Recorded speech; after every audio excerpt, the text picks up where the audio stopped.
So today we're diving into a story that, well, it might not be what you expect. We're not just talking about some ancient thing, some old object. No, we're looking at something much more alive, our relationship with it. Yeah, this quote, it really gets to the heart of it, doesn't it? When we think about these incredible, timeless natural landmarks, it's so easy to focus on the tree, right? But the real story, the one that actually lasts, it's not just about the wood and leaves. It's about the people who choose to pay attention. So, let's set the stage. We've got two main players in this story. On one side, you have the Sentinel, that ancient, lasting presence. And on the other, the Keepers. That's us, the human part of the equation, the fleeting bit that holds on to the memory. All right, first up, the Sentinel. Just picture this thing. It's the constant, right? It's the silent witness, just rooted in one spot, watching time unfold on a scale we can barely imagine. It doesn't do anything. It just is. It's the anchor for this whole story. And then you've got the Keepers. And these folks, they're the ones in motion. They're the generations of people who make a very real, conscious choice to notice, to remember, to keep that connection to the land alive. They're the living, breathing memory of this whole relationship. Okay, so what does it actually mean to be a keeper? What do they do? You might be picturing some grand, heroic thing, right? But it's not that at all. It's something way quieter, way more consistent. The source material calls it, perfectly, the work of noticing. So who are these people, really? We're not talking about epic heroes from some legend. Not at all. They're just ordinary people. Farmers, storytellers, families, the elders in a community. Honestly, it could be anyone who decides, yeah, this connection, this is worth looking after. And the way they do it, their practice, is so simple but so powerful. It's about repetition. It's about walking the same ground year after year, noticing the tiniest changes, in the bark, the way the light hits. It's about remembering what happened right here, in this spot, a long time ago. And then crucially, making sure the next generation knows those stories too. And see, that's the key, isn't it? This isn't some project with a start and a finish line. It's quiet work. It's generational work. It's passed down, not like a chore, but like a living tradition. And all of this quiet, dedicated work, it creates a really specific kind of bond, a relationship that's all about humility. It's this idea of stewardship, but completely without ego. And this right here, this quote absolutely flips our usual way of thinking on its head.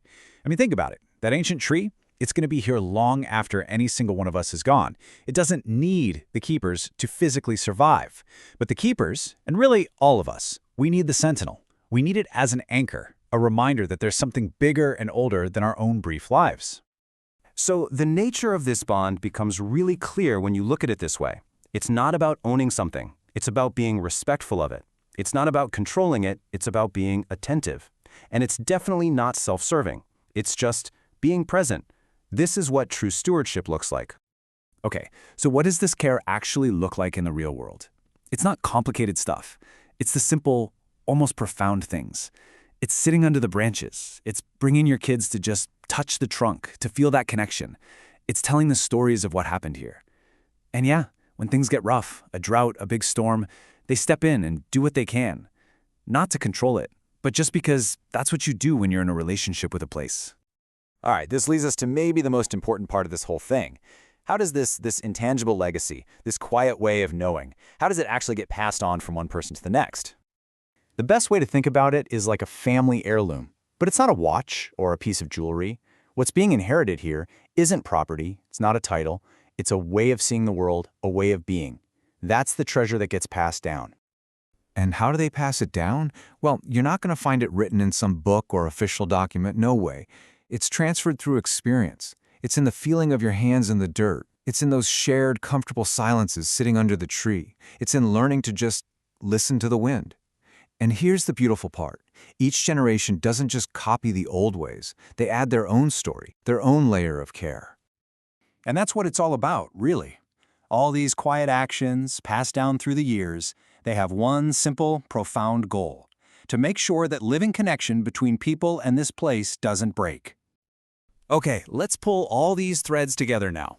Why do the keepers matter so much? What is the real point of this quiet, generational legacy? And this is where we get to the most powerful idea of all.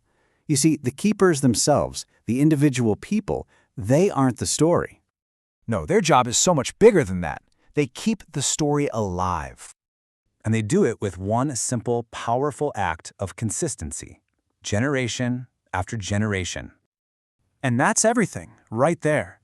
In a world that's always speeding up, always telling us to forget and move on, their quiet, consistent attention it's an act of rebellion, an act of remembering.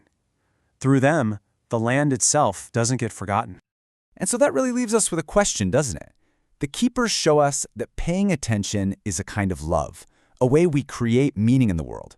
So it makes you wonder, in your own life, what's your sentinel?